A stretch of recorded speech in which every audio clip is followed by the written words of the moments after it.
एक प्रश्न तुमच्या समोर आहे। एका मोपेडची किंमत आहे रुपये 7250।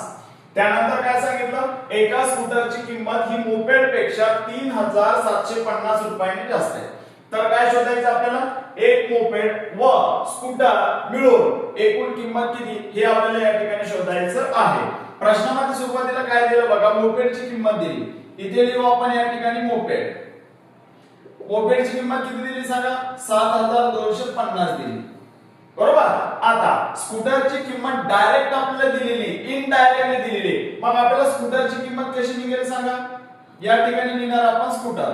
स्कूटरची किंमत काय सांगितली, मोपेड पेक्षा, म्हणजे ही मोपेड आणि याच्यापेक्षा कितीने जास्त आहे, 3750 रुपयांनी जास्त आहे। मग मोपेडची किंमत आहे आपल्याकडे 7250 प्लस मध्ये 3750।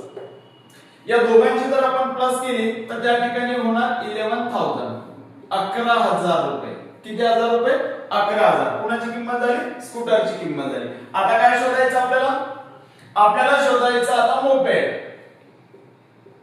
प्लस स्कूटर, या दोघांची किंमत आपल्याला या ठिकाणी शोधायची। मोपेडची किंमत आहे आपल्याकडे 7250 प्लस स्कूटरची किंमत आता शोधली आपण 11000, 11000 रुपये। दोघांची जर बेरीज आपण या ठिकाणी केली तर 18250 रुपये ही दोघांची मिळून काय येणार, किंमत येणार। म्हणजे option number first is your correct answer.